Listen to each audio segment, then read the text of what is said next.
siya bilang teacher, talagang hinuhulma niya yung paano gumalaw ang body, no? And there are so many ways to move.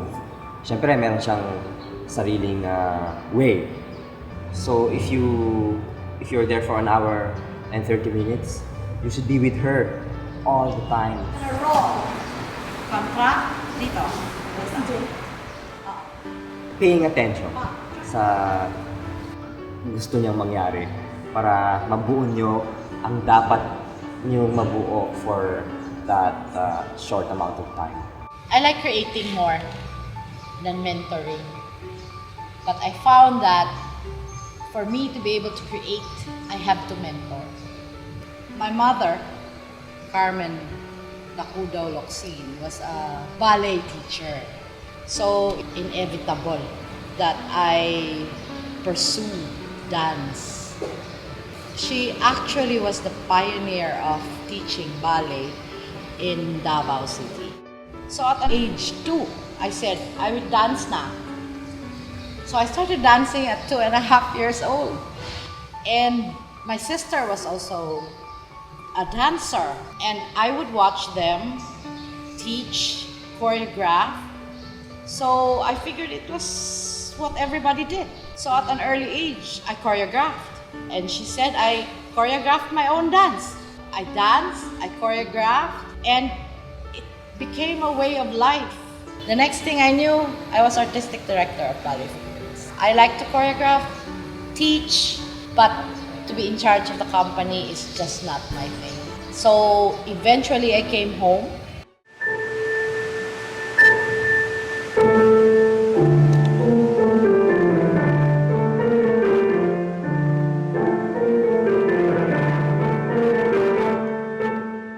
First, he created that genre which he called neo-ethnic.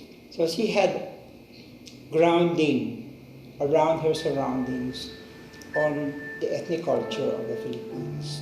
And that, I think, inspired her to integrate that kind of style of movement into her choreographies. Salamat sa araw-araw na dumadaloy at umaalon. Gabi-gabi nagdiriwang, nagsasabog ng punla. I started Filipinization quite early because my mom always saw to it that our recitals had a Filipino section. And then, when I studied in the States, in our classes, in our choreography classes, I found that when I use Filipino movements, wa sila spluk. That's when the germ entered that I should explore Filipino movement. But since my education was Western, of course I have to use Western methods. But my God, ang aking base, napakalawak. Tribal dance is without foreign influence. So that is at the root of Filipino movement. It's very internal. And I find that when you internalize, you reach into your depth, and you cannot do it without passion. But our tribal dances were done because they prayed for thanksgiving, for healing. So it's to communicate with the gods. So how much purer can you get from that? Back in the late 80s to the early 90s, I created small works like Igorot, Pagobo, Moriones. They became like my studies as to how to create neo-ethnic movements. Encantada. Ang movements ng Encantada I got from creating vines. It has a very powerful story, and it had also a powerful music of Joy Ayala, but it had a lot of controversial element because of the use of the image of the Virgin in it.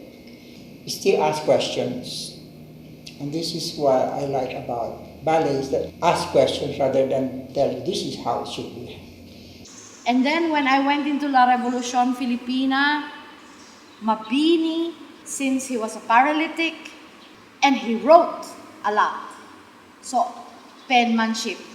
Since he wrote, syempre, ganyan sumulak, exaggerate, transpose, and it becomes a movement that can actually be connected to the character.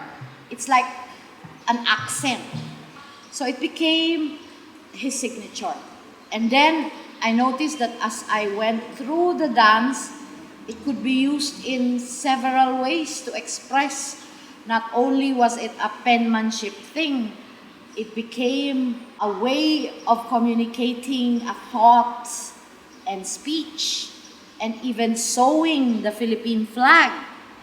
The Revolution Filipina, I think, is really a masterpiece. It transcends the medium, but it does give you some sort of experience of history.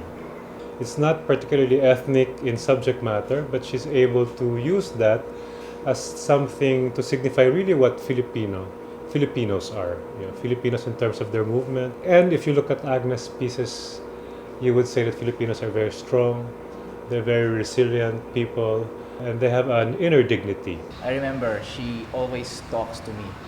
She was giving me inputs about the character and telling me what to do. Gusto niya lang sabihin sa akin noon ay angkinin ko yung role, ingatan ko yung role. She motivates them, they carry on work in the art that she has worked on too.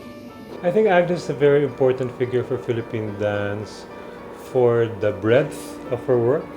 One is all the things that she has done.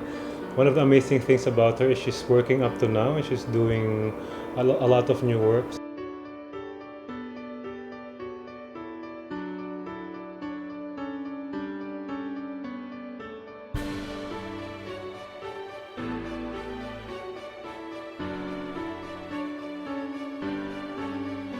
I always see to it that I research, because these pieces of mine that I do, from tribal to neo-ethnic, I see as my tribute, not as a replacement, because I have been accused of destroying.